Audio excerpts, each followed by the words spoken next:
अश्वत्थामा महाभारत काल में जन्मे थे। वे गुरु द्रोणाचार्य और उनकी पत्नी कृपि के पुत्र थे।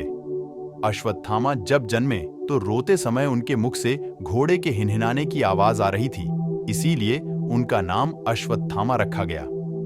जन्म से ही अश्वत्थामा के मस्तक में एक अमूल्य मणि थी, जो कि दैत्य, दानव, शस्त्र, व्याधि, देवता, नाग की मणि की तरह दिखाई देती थी। महाभारत के युद्ध के समय गुरु द्रोण ने हस्तिनापुर राज्य के प्रति निष्ठा होने के कारण कौरवों का साथ देना उचित समझा। अश्वत्थामा भी अपने पिता की भांति शास्त्र व शस्त्र विद्या में निपुण थे।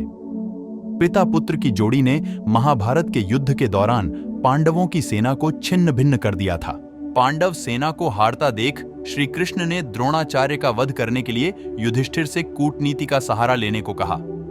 इस योजना के मुताबिक भीम ने अश्वत्थामा नाम के एक हाथी का वध कर दिया और युद्ध भूमि में यह बात फैला दी गई कि अश्वत्थामा मारा गया है।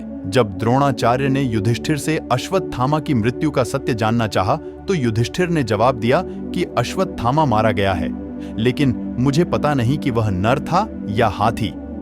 यह सुन गुरु द्रोण पुत्र मोह में शस्त्र त्याग कर युद्ध भूमि में बैठ गए और उसी अवसर का लाभ उठाकर द्रौपदी के भाई धृष्टद्युम्न ने उनका सिर धड़ से अलग कर दिया।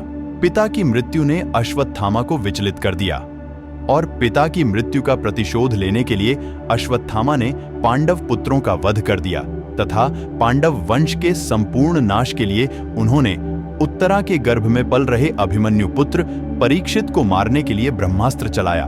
तब भगवान श्री कृष्ण ने अभिमन्यु पुत्र परीक्षित की रक्षा की और दंड स्वरूप अश्वत्थामा के माथे पर लगी मणि निकालकर उन्हें तेजहीन कर दिया और युगों युगों तक अपनी मौत की तलाश में भटकते रहने का शाप दिया।